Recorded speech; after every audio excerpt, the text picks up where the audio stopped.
Angie, welcome to the show. Thanks, Justin. Yeah, I'm excited to dive into this conversation, like getting to know you over the past couple of months through Zoom calls and for half a second meeting you at the thing while I like literally disrupted the whole room just by walking in. And I'm just excited to get to know you more and your journey more. And I think my audience is really going to resonate. But the first where I want to start is how how does an engineer have such a personality? You mean my tagline that I'm a former engineer who loves people? Yes. Uh, there's probably multiple ways we could dance around answering that question. It might be engineering was never the direction I was supposed to go, or maybe it was where I was meant to go so that I could take that analytical side and pair it with the natural people side and do something unique with it. But if you would like the validation of how right that statement is, I knew when I was a junior at Carnegie Mellon that that was not what I was going to do for the rest of my life. But when you graduate from college in the early 2000s and you're studying engineering at Carnegie Mellon, you don't change your major and stay longer. So it kind of all worked out in a way. And it's funny because people ask me that. I think I would do it again. Really? Yeah, I think I Just would. from like lessons learned, like what are some of the lessons you learned that you now take into your entrepreneur side? Yeah, I think that one there is an algorithmic, very logical way of thinking that engineers are known for having that I also believe I naturally have anyway. And so bringing that into coaching has helped, especially with working with other analytical people, other engineers, other technologists who appreciate that kind of like, let's make this as black and white as possible, even though it's an amorphous blob. And then also, I would say, even though I don't have empathy for introverted engineer types, I do have compassion and sympathy because I've worked in those environments. And so I have the ability to kind of understand them and meet them where they're at and maybe give them a little bit of that kind of push when it comes to intuition and trying to figure out how to have a little more emotional intelligence and communicate a little bit more strongly. So it's an interesting foundation that I think does weave a little bit of a thread through how I approach coaching, which has been a differentiator. Yeah, and it sounds like you learned grace.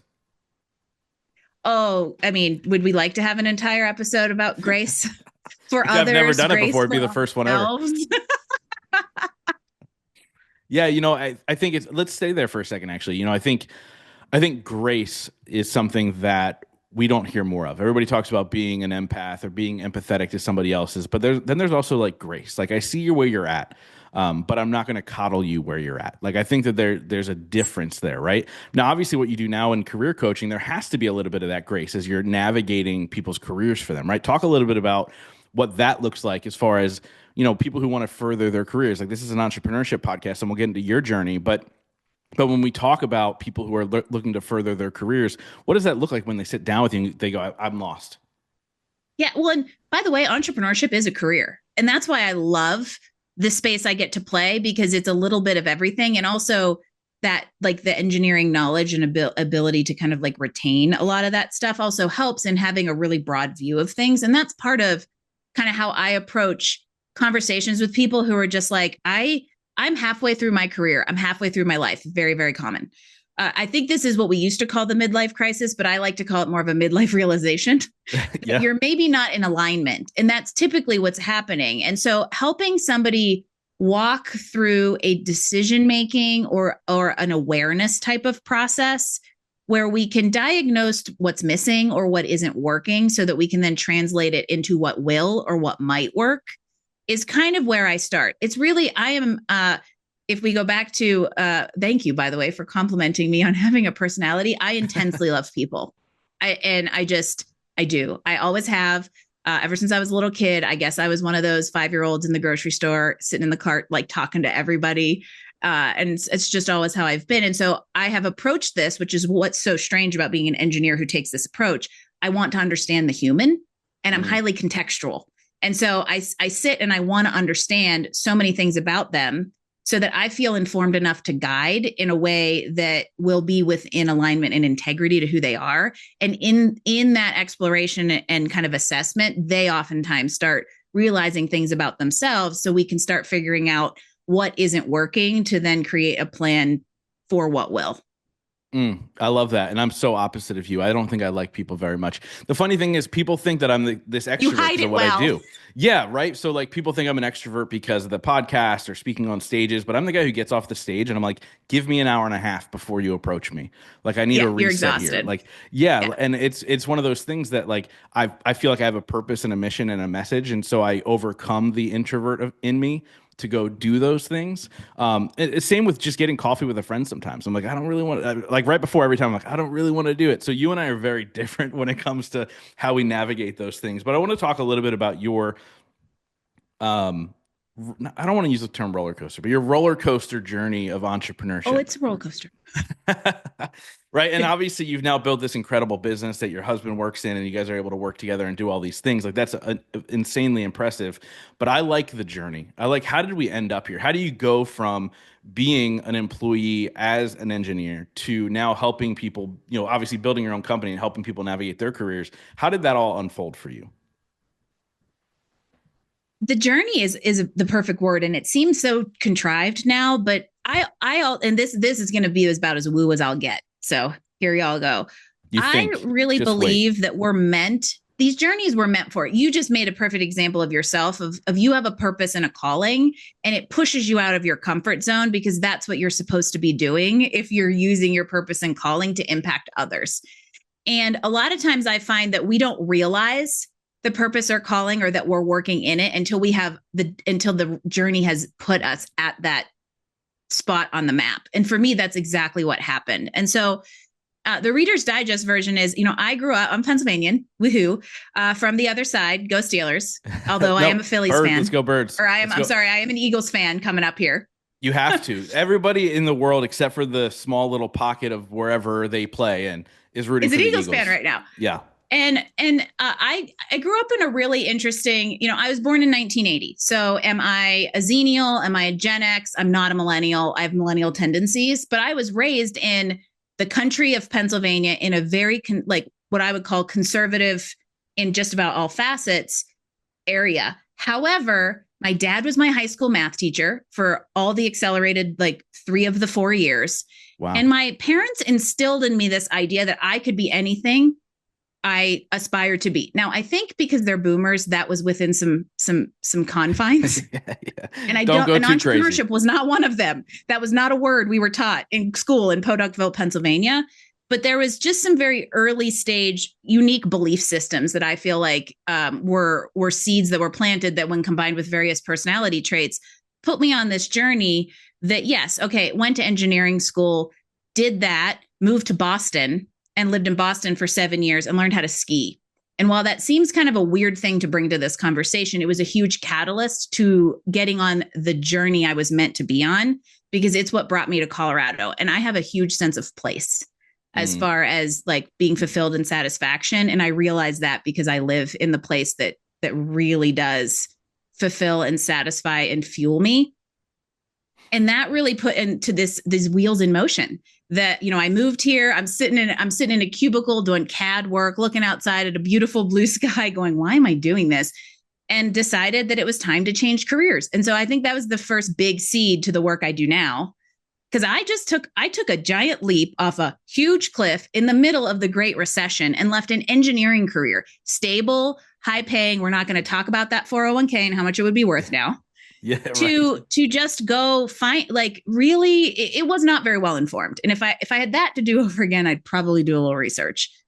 And I just did some random stuff for a few years and landed in the nonprofit sector for about 7, which was never on my radar. 4.5 of which I got to be the executive director of a grassroots organization. And that's where sparks started to fly. That's where I started to realize, oh, the entrepreneurial spirit is here. That's this common thread I'm now able to identify over 20 years. Always had a side hustle. Yeah. And it was always revolved around helping other people be better versions of themselves. Why do you And think so, like, even real quick, why do you think even in a job like engineering, you wanted to have this side hustle? Like you said, financially you're set, right? Like, you're stable. Most people get that career out of college. My cousin's a lifer engineer. He's very high up with Lockheed Martin. Like, yeah. does very, very well for himself. He's set for the rest of his life because of that. Like, why have the side hustle? It's not money. And I think it took me hindsight to answer that question. And it's that common theme, right? It was, one, the entrepreneurial spark. and the spirit was there. And once that sparks, I attest that a job is never going to completely fulfill you because it can't fire all the cylinders that are sitting there waiting to explode. But I also think that it was a part of my brain was not being activated in engineering, and it was the people side. Even if I was in a project management role where I got to go talk to the people, it was still in such a heavily detail oriented technical environment with other pocket protectors that like I wasn't really getting to be my full authentic self. And that to me is really what this journey is all about, is figuring out who you authentically are, being in a place that aligns with that, so that the purpose and the calling comes to life, and you get to fire on all those cylinders. Hmm. And I think what I hear in there is, and we're going to discuss a little bit more your journey, but what I hear in there is that's why you help people through their careers now, right? It's not about the career, it's about the life. Like it's about the Yeah. life we're building, right? In my mastermind, we talk about that all the time. We're life first, business second, and so we design our lives and then find out how can we fit our business inside of that life that we want to build, right? And I think so many people miss that. I talk to so many entrepreneurs who don't have hobbies. What's your hobby? Oh, my work is my hobby. Oh, no, no, no. I get that you love your work, but what do you do as a hobby? And what I love about you, I read your bio on your website. You have a bajillion hobbies, right? Like whitewater rafting, fly fishing, skiing, like keep going down the list. And I think that's huge because you sat back, in that office back in Boston, and you were like, this isn't the life that I've designed or Yes. I've wanted to design. So talk a little bit about that leap and how scary that was, and what did it look like for the first couple of years?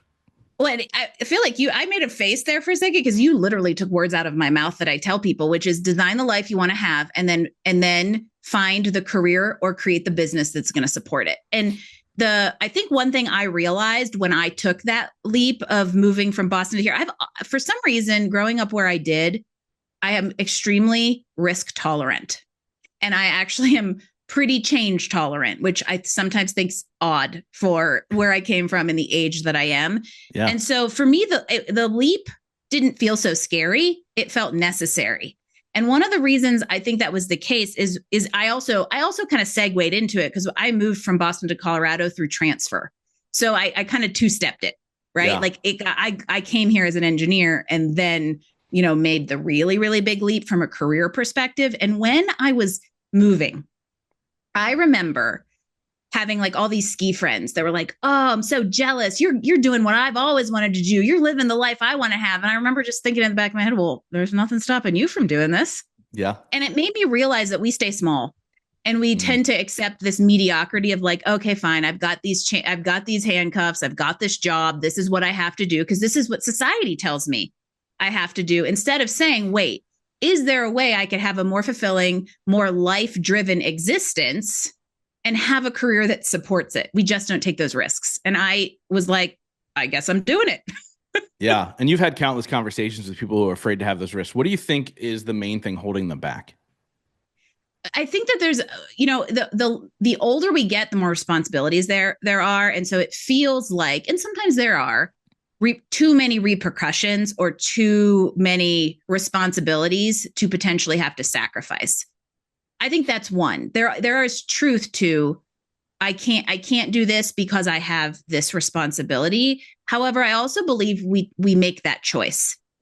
And in that choice is an unwillingness to change. If you want change, you have to change. And I think that's where people say, "Well, I have the house, I have the car, I have this lifestyle. I can't make a change." Yes, you can. You would just have to choose to make sacrifices. And that's where I feel like we kind of get a little bit of rub. Yeah, I think society kind of says this is the way you're supposed to go. Even though entrepreneurship has become everybody wants to be an entrepreneur, it's a hot button now. Like when you and I started in this entrepreneurial journey, it was just the beginning. Like I didn't hear the word entrepreneur when I was a kid either, and my dad owned his own business, but he was a business owner. Like it's a He was a business completely owner. yeah, like it was a completely different thing. And now we have this idea of like entrepreneurs get to create their own life, like we were talking about before. And I think that's kind of the difference between what a business owner was versus like the idea of entrepreneurship. But there are still so many people afraid to take that leap. And I get it because society said, no, no, no, go get the safe job so you can have the things, right? And then once you have the things, then you can go, I'm happy.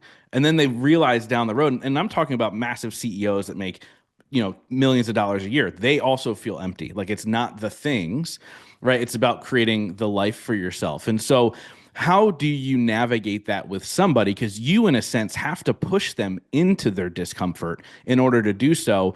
I want to know, and I'm sure people who are listening want to know, like, how do I actually make myself uncomfortable to make that leap? Oh, I'm so glad you took us here because the safety net is the huge component, and that is not only society, that's caveman genes. Our lizard brain is standing there saying saber-toothed tiger is going to run after you and kill you and your family if you don't go hide in the cave. Guess what? Ain't no saber-toothed tigers anymore. And so like our evolution as humans and our cognition when it comes to risk and safety has not caught up with the lack of threats that exists now. So you have to challenge your DNA there to some extent. But the most impactful thing I have found helps someone work through the discomfort of exploring change is the what's the worst that could happen question. Mm, Right? Because we go to fear response, we go to worst case scenario, but 9 times out of 10, 9.8 times out of 10, if you sit down and actually work through reverse engineer the how likely is the worst case scenario to happen, it's almost always such a low factor that the risk is worth the reward. mm. Yeah, and then follow that up with like, okay, now what's the best thing that could happen? Right? Like, oh, Yes. you could actually be happy. Oh, you could actually have some free time. You could go do this. You could build this dream life of working from anywhere, whatever the case may be for whatever you're building. Now, I was fortunate enough that when I was forced to take the leap, I got fired from my last job. I was in a place where I wasn't married. I didn't have kids. My expenses were low. Like I'm very much a minimalist in life. Like I don't buy myself things. I don't care about that kind of stuff. And so I was like, cool, like I can survive off of almost nothing to make this dream happen, right? And now obviously I'm in a place where I'm married, have two stepkids, we have a house, we own other properties. And so I kind of look at it and I go, well, if I were in a place where I got that through a career, I don't know if I would be okay with making the leap and I would be unfulfilled. And that's kind of Mhm. scary. So let's talk about your journey a little bit, right? You were talking about you moved to Colorado, you transferred to Colorado, and then you finally took the leap into entrepreneurship. What was the first thing that you decided to grab onto and run with? For me, it was because there's a spoiler alert here I'll throw out that by the way, none of this has been easy. It's been intensely more rewarding and it's the best thing I've ever done. It's made me grow in ways that I never would have otherwise. However, this isn't just some like, oh yeah, I went on a great journey and it was all uphill, right? There's some ugly shit in here. And for me, what I grabbed onto first was knowing I wanted to start a business and I knew I wanted to grow a brand. And I wanted to have just very practically a business that required minimal startup and minimal overhead because I also was not in a financial boon when I started this. You know, we were coming out of a really ugly financial time. We had bought another business, which was also part of kind of the journey of realizing that I wanted to do this business thing. And what we bought was a steaming pile of crap that bankrupted us. Yeah. So we put the business into bankruptcy 2.5 years after buying it, and we had to file bankruptcy. And all of that happened 4 months before I founded this business because it felt like the thing I could do to help us recover and control. So I grabbed on to this is something I can do. I can do it on a shoestring. I can bootstrap this thing. And the other piece I'll add to it that's important if there's anybody in the coaching space out there listening is that I knew it was going to be coaching or consulting because I had a propensity for it and it fit the financial requirement of lean Yeah. startup. Yeah. But Really. the career piece was important because I knew I wanted to have some sort of focus and not just say, hey, I'm a life coach because, okay, what part of life do you help me with? Yeah. And the career coaching scene was kind of emerging in 2018 when I founded Career Benders. And it kind of smacked me in the face. And I was like, this is it. And so it was kind of like, again, one of those intersections on your journey where instead of having to choose a crossroads, all of the crossroads were converging and saying, this is where you're supposed to be. And sure as hell, it's where I was supposed to be. And I can say 7 years later, it sucked what we were going through at the time. I mean, we ate root vegetables out of a bucket for a month that we had grown in a garden in the backyard so Oh that my I could take gosh. every penny I had and put it towards our life, right? And put it towards this business. So it's ugly, but it was worth it. And now we own a house. Yeah. A whole house, right? We Like own that, a and whole house. Yeah. So obviously that wasn't always the case for you. You gave me a little spoiler before, and I was like, how are we going to get there? Let's talk about that. You go, I own a house now, which is a huge freaking deal. Whether your house is small or big, owning a house is a big deal. Where were you before? Like when you were eating out of a bucket? Yeah, that would be during the we bought a gutted school bus and turned it into a tiny house, and we had 28 days to do it. So we were in it was one of those like storms of life, right? Financial ruin, relationship in the balance, hanging in the balance. My husband Jim and I are free range adults, by the way, so we don't have kids, we only have animals, and that's kind of key to this. And so this was one of those things where like, I believe I can do this. And luckily I had a spouse who supported that, which is super, super important on entrepreneurship. That's a whole diatribe I could go on. Yeah. And, it was one of those, like, we need to live as lean as possible to recover from the financial fallout that we just went through, and also give this thing a fighting chance. And in the mix of all of this, we also lost our housing.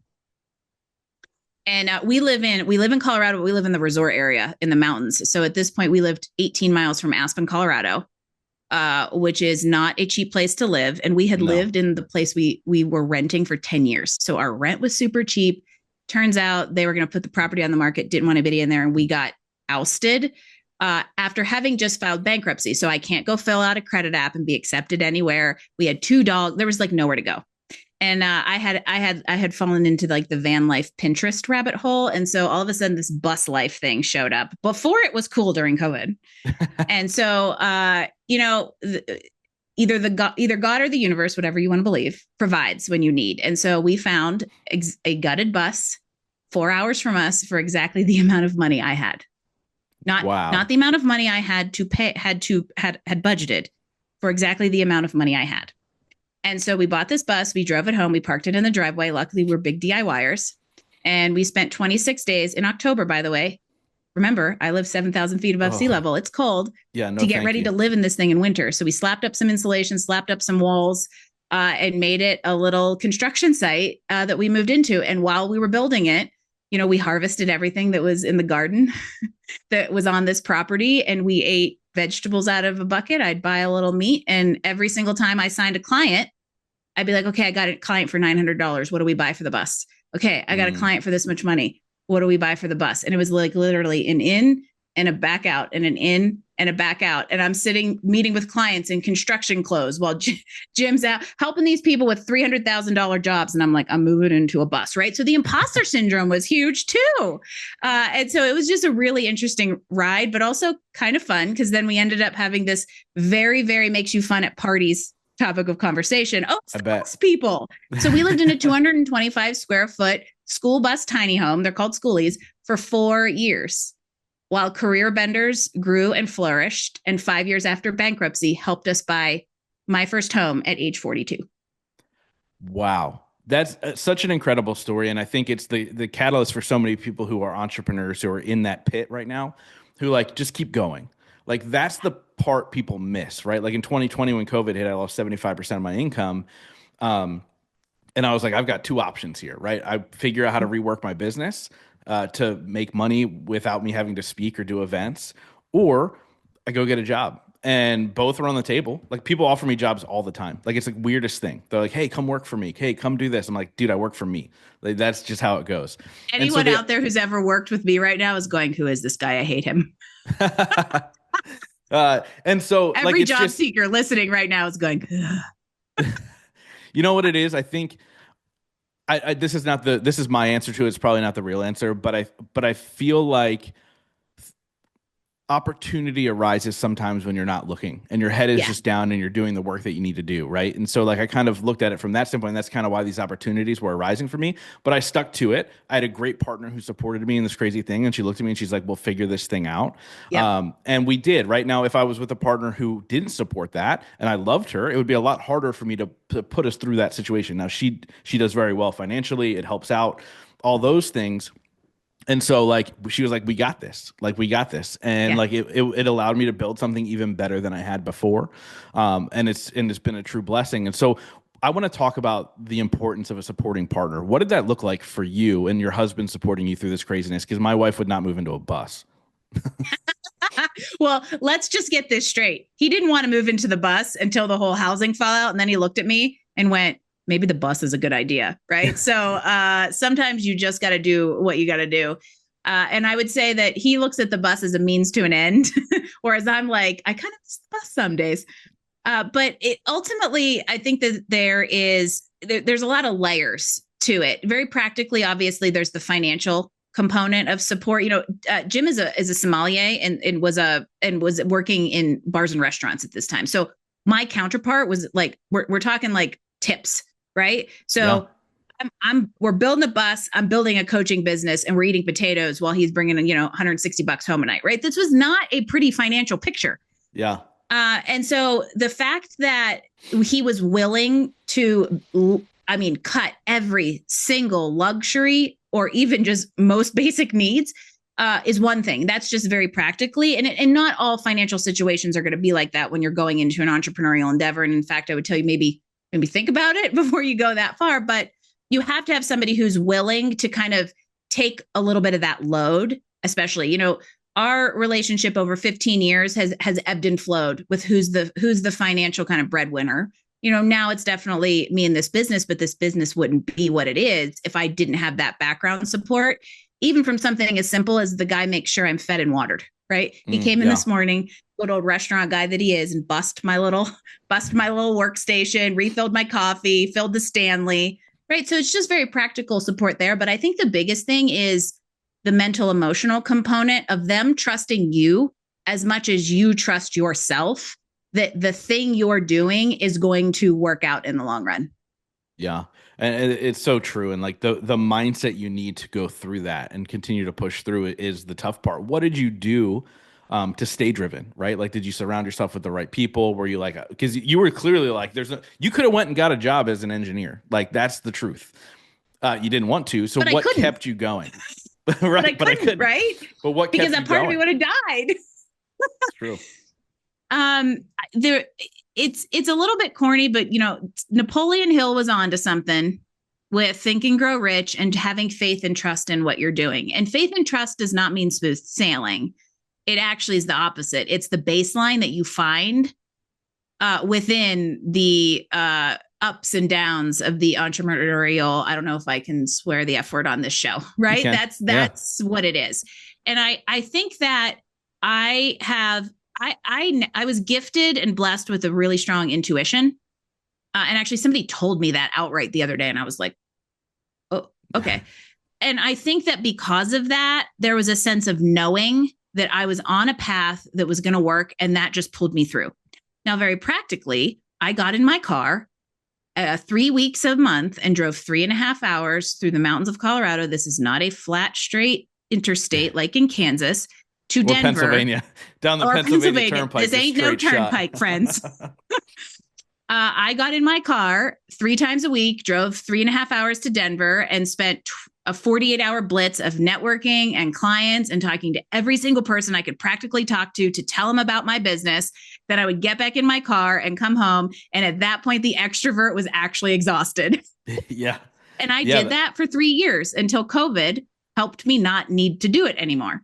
And so for me, it was, I am stubbornly driven to the point that like, I'll kind of almost go too far and put myself in the ground before, like I have to almost go to that point before I'm like, and now I can recognize it coming. But this was just like, I'm going to do whatever this takes because I don't have a choice is really how I looked at it and truly how I felt. And this scenario was. So how do you control your time now, making sure, since that is your personality, right? Like we have a saying in our mastermind that when it's done, right? There's always more to be done. And so like you could work 18-hour days as an entrepreneur and you still have more to be done, or you can work 4-hour days, really focused, and then you can be good for the next day. So how do you make sure you check yourself so you can go do all those hobbies you have? Yeah. And I actually would reverse that. The hobbies are the check. And also, that's the other part of the spouse story is marry the person that's gonna keep that in check, right? So I would work myself to the ground 90 hours a week if I didn't have all of these hobbies, and Jim would do the hobbies 90 hours a week and not work one if given his choice, right? So somewhere we fall into the middle. And so I think going back to what you mentioned at the beginning about how entrepreneurs don't have hobbies a lot of the times, I think we need hobbies because you have to have that pull away from the thing because you also need that space. You need the mental relief. Nothing goes 100, including you, including me. And so for me, I'll look like, to be honest, I'm looking outside right now like, man, I would really love to go ride my bike because it's way warmer than it should be for February in Colorado. And so I will make time for it. So I have found not work things that I love to do enough to force me to make time for them. And that's helped me kind of establish a balance.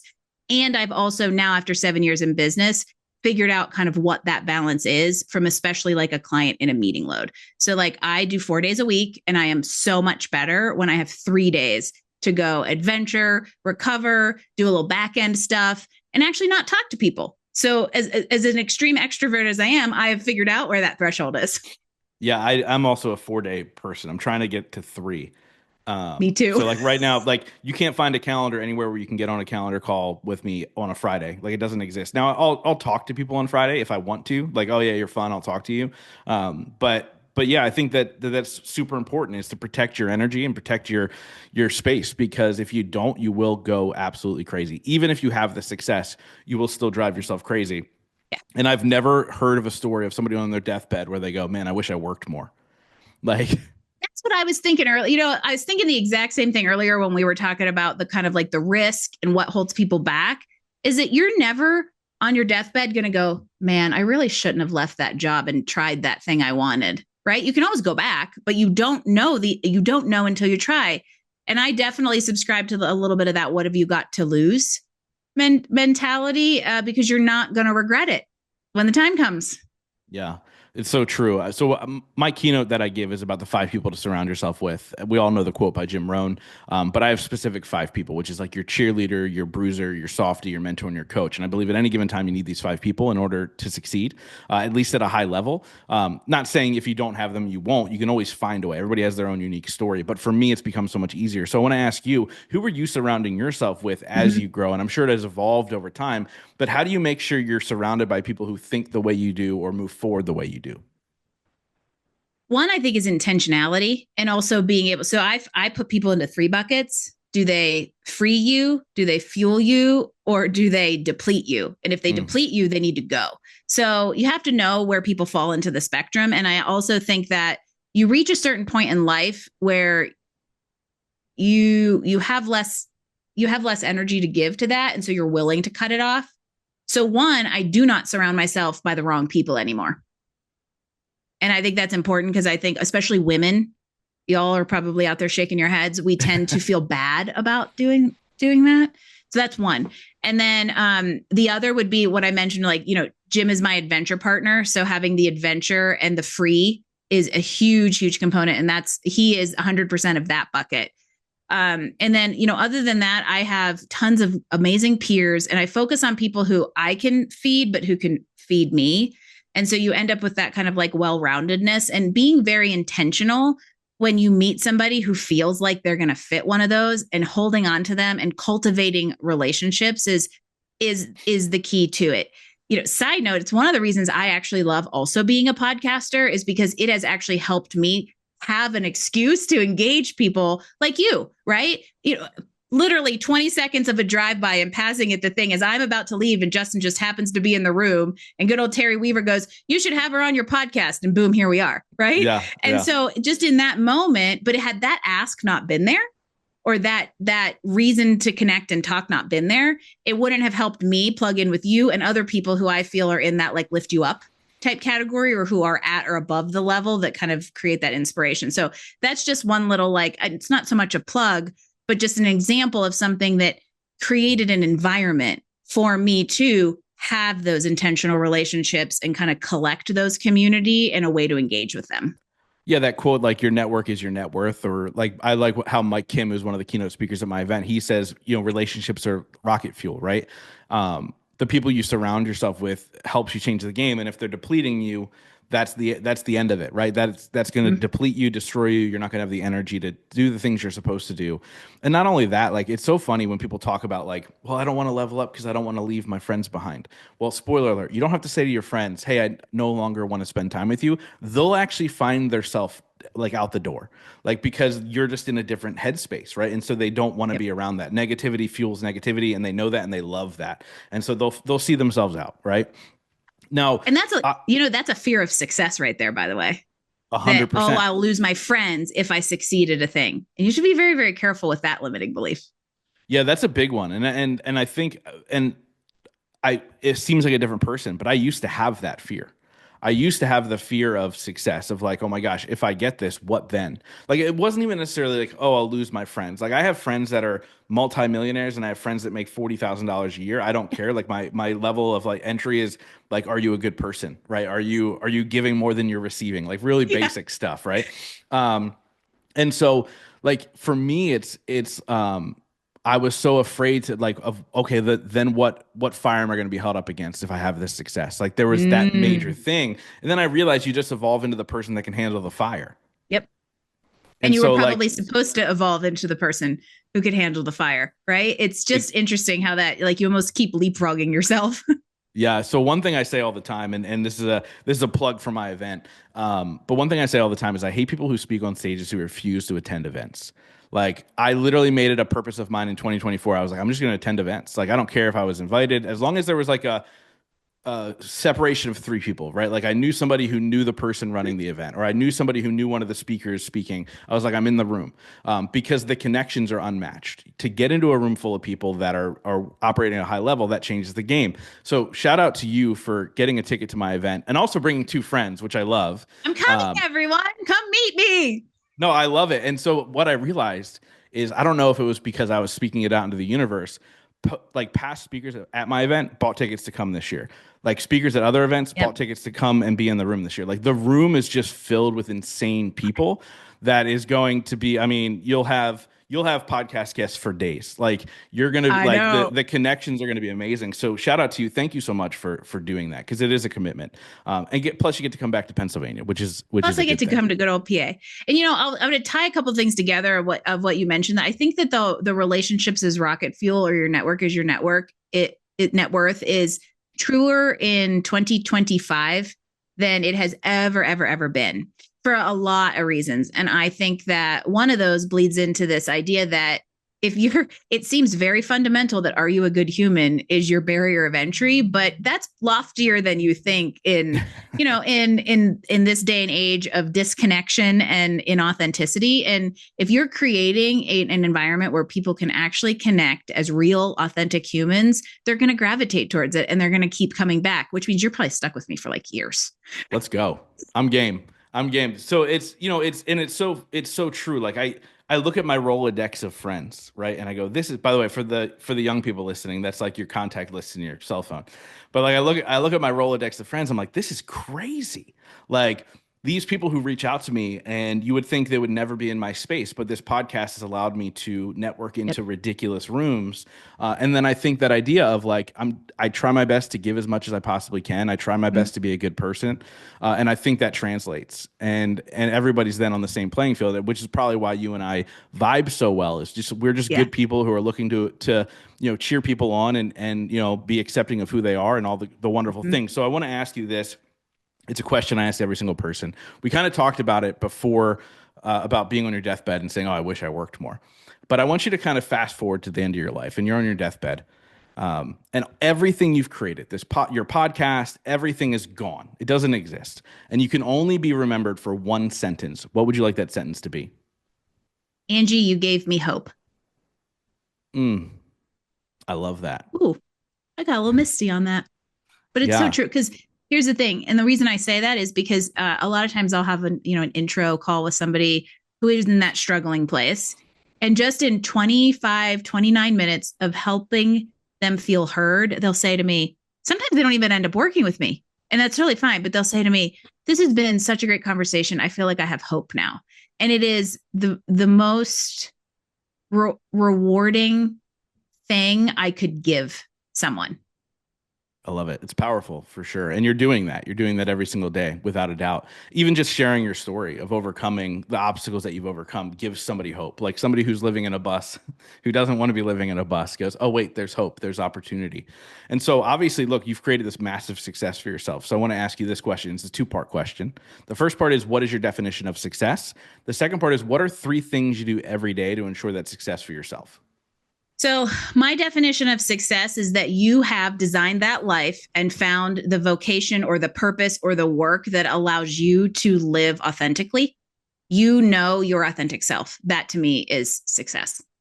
And three things I do every day in order to fuel that are: one, most days I go to CrossFit, move my body, whether it's CrossFit or outside. That's one. Let's see. Two, ooh, this is fun. Okay. What are three things I do? Because I do lots of things every day, but what are the ones that are worth talking about? Yeah, what are the non-negotiables? Oh, that's actually a good one. Non-negotiables are, I don't make my bed every day. I'll admit that. Even though So you're you're not a Marine. That's 206%. okay. I know, but you're 206% more likely to be a millionaire if you do, apparently. So one, physical activity is huge for me in order to maintain the stamina I need for my business. The second thing I do is connect and talk to the people I love, whether it's people I work with or peers or people or animals in my house. Human connection, in case you haven't noticed, is big for me. So that's a non-negotiable, which I did realize, when we were all completely remote during COVID, and that's when I just about killed myself. I was working 70 hours a week, coaching 40 hours a week, and didn't feel human because I actually wasn't connecting with people physically in my space. So that's kind of a non-negotiable.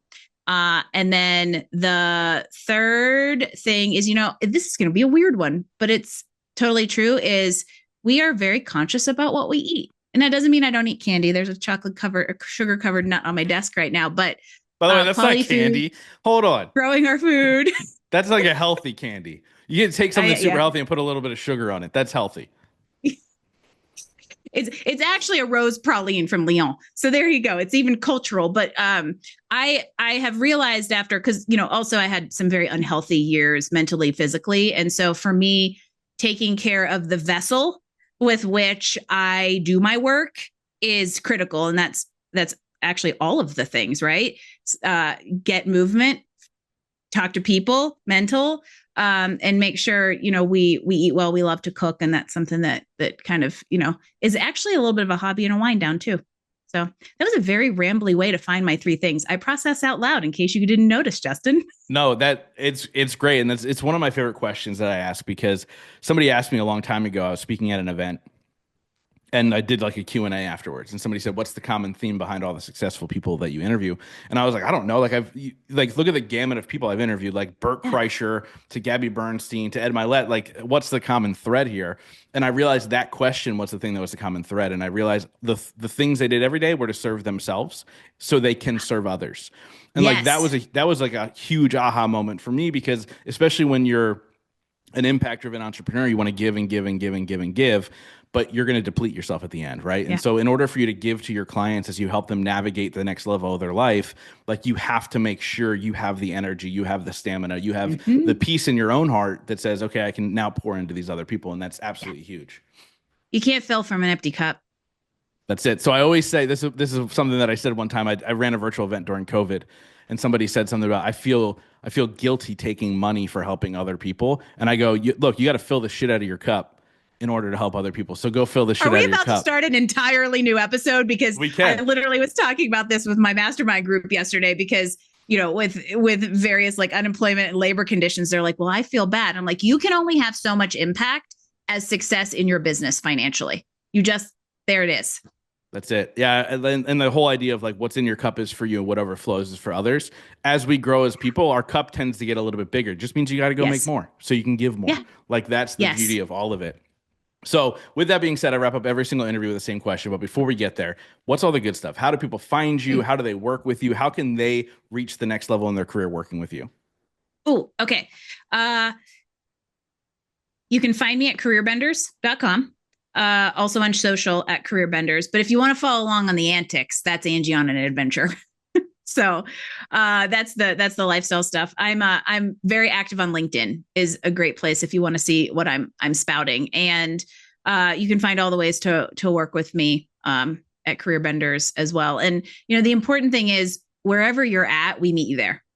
But the important thing is we help you figure out and get to where you want to go. Whether you are a manager who wants to become an executive who wants to go work for something more meaningful, or you feel like you want to step into entrepreneurship. It's really what is the profession or the career style that's going to support the life. And we kind of define that all. So I love the brand and the name Career Benders. It's so good. Like I don't know how, but I've met so many people in career coaching in some way, shape, or form through my journey over the last number of years.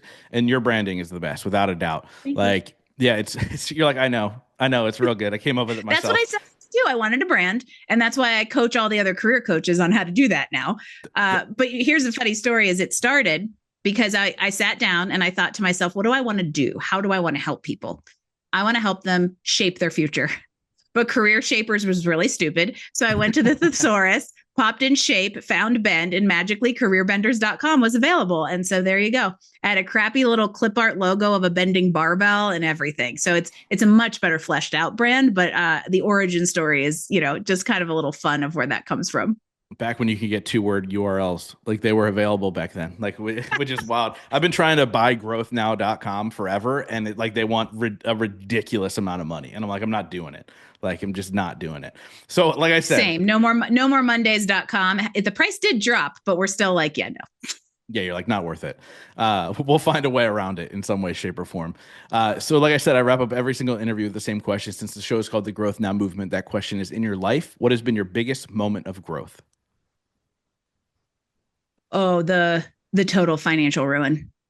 And I'll add to a piece of it because it challenged me and us in like so many ways, but also because out of that came this, which is the ultimate growth journey for me and for others. And while I don't mean to be trite, the what did we talk about when we chatted the very first time? Like, unfortunately, we both have the rock bottom story that so many entrepreneurs have. And I feel like we're both trying to help entrepreneurs not have to have that. But ultimately, this is the best thing I've ever done. And so, the rock bottom was the trigger to the growth experience. That's just absolutely been the most incredible thing I could have ever not expected to experience. Yeah, one thing I say is your rock bottom moment is the jumping off point to greatness. Like, you almost need it, but you also have to define it for yourself. Because a lot of people will hit that rock bottom moment, then they'll feel bad for a while, and they'll get back up, and then they'll hit another one, and then another one, and then another one. And they just allow those rock bottom moments to define them instead of having it be that jump off point. And I think it's something that, like you said, Yes. we live in a world where we do help entrepreneurs to try and avoid that, but it's also a good thing. Like, what are we learning here? What are we learning about this process? And it tests who you are and how badly you want it. Yep. I think it's huge. But Angie, this conversation has been absolutely amazing. Thank you so much for Thank coming you, on and Justin. sharing your wisdom. Thanks for having me.